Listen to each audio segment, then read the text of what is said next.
Assalamualaikum warahmatullahi wabarakatuh. Kembali lagi teman-teman di channelnya Mas Wibi. Jadi hari ini aku mau cerita ya. Cerita tentang apa sih namanya pelabuhan itu. Teman-teman mungkin kalau di Indonesia ya, pasti mengenal adanya pelabuhan Indonesia 1, 2, 3, dan 4. Kalau 1 itu letaknya di Sumatera, 2 pusatnya di Jakarta, 3 pusatnya di Surabaya, dan 4 biasanya di timur, bagian wilayah Indonesia Timur. Nah, teman-teman, perkenalkan aku ini Wibi yang bekerja di salah satu BUMN. Salah satu BUMN, anak perusahaan BUMN di PT Pelabuhan Indonesia 3. Nah, aku mau mengenalkan ya bahwa PT Pelabuhan Indonesia 3 ini memiliki berbagai macam potensi yang dimilikinya. Nah, salah satunya adalah yang bisnis yang mereka lakukan ini adalah bisnis operator jasa kepelabuhanan. Nah, aku sangat bahagia ya kalau bekerja di PT Pelindo 3 ini. Karena aku banyak mempelajari. Ada beberapa ilmu yang aku dapatkan dari teman-teman, ada beberapa ilmu yang aku dapatkan dari atasan, top manajemen, maupun direksi langsung. Oh ya, kalau berbicara soal pelabuhan, pasti identik dengan adanya truk trailer banyak sekali di jalanan dekat pelabuhan. Mereka biasanya membawa peti kemas. Peti kemas itu isinya barang-barang. Siapa yang mengirim? Ya, yang memiliki barang. Contoh, misalkan aku adalah seorang produsen batik. Aku ingin mengirimkan ke Selandia Baru dari Surabaya. Jadi, aku sewa truk trailer untuk menyediakan truk. Aku sewa jasa mereka. Berikut sopirnya, berikut bensinnya, berapa totalkan. Aku mau mengirimkan satu peti kemas yang ukuran 20 feet saja. Tujuan ke Selandia Baru. Kapalnya akan sandar di pelabuhan Jamrut itu sekitar pukul 10 tanggal 20 Mei 2021 misalkan. Karena aku sudah memiliki kontak dengan orang Selandia Baru yang membeli barang tersebut. Aku juga temenan dengan orang Selandia Baru, contohnya. Maka aku menggunakan jasa sang truk tersebut dan agen tersebut untuk mengantarkan barang tersebut.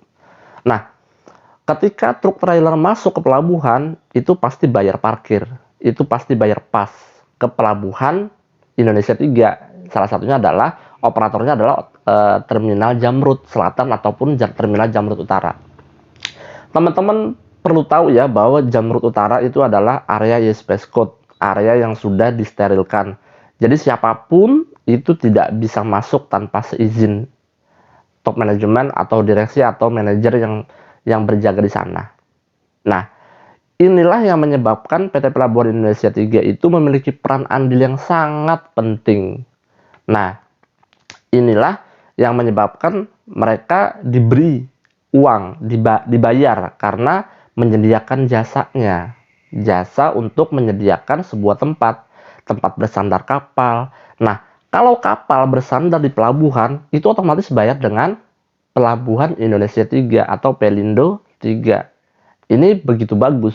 Nah, tentunya teman-teman juga bagi yang mau magang yang di PT Pelabuhan Indonesia 3 silahkan karena sudah ada programnya.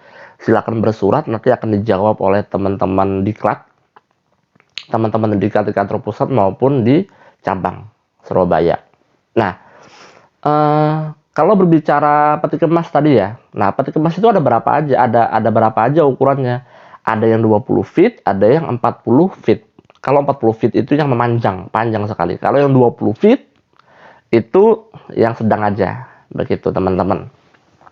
Nah, teman-teman juga perlu mengetahui ya, jadi jangan sampai ketika berbicara soal bisnis operator jasa kepelabuhanan sangat blank, jangan sampai seperti itu. Nah, berbicara soal peti kemas di pelabuhan tentunya harus disusun dengan baik. Yang mudah meledak diletakkan di tempat yang aman, yang tersendiri, jangan dicampur baur. Sebab kalau dicampur baur akan menimbulkan potensi risiko yang sangat berbahaya. Bahkan peti kemas yang tidak meledak, yang apa namanya tidak mudah mengeluarkan asap, itu kalau disandingkan dengan peti kemas yang mudah meledak, itu otomatis bakal kebakar juga. Makanya di sini diperlukan adanya manajemen penempatan yang sangat bagus. Aku kenal dengan beberapa petugas teli. Nah, teman-teman mungkin bisa bertanya dengan mereka, apa tugas mereka? Tugas mereka itu mengatur bagaimana ini letaknya di sini, ini letaknya di sini, begitu. Jadi ketika kita bicara operator jasa kepelabuhanan, itu kita berbicara banyak hal. Karena pelabuhan ini adalah tempat penghubung antara yang berbisnis dengan si penerima barang. Antara si pemilik kapal untuk mengirimkan barang ke tempat tujuan. Nah, tentunya untuk mengelola sebuah pelabuhan diperlukan adanya ilmu. Ada ilmu operasional, ada ilmu keselamatan kesehatan kerja, ada ilmu pelayanan kapal, bagaimana cara sandar yang baik, itu bisa nanti ditanyakan dengan pilotnya. Nah, tertarik nggak dengan PT Pelabuhan Indonesia 3? Aku mempromosikan kalian banyak belajar di operator jasa kepelabuhanan. Tentu, kalau bicara soal K3, itu tidak hanya operator jasa kepelabuhanan, tapi semuanya, karena universal pelajaran keselamatan kesehatan kerja ini. Nah, teman-teman juga akan mengetahui nanti K3 pertambangan seperti apa, K3 manufaktur seperti apa, minyak dan gas seperti apa. Nah, itu beda lagi. Nah, berhubung aku bekerja di bidang operator jasa kepelabuhanan, ini yang bisa aku bagikan.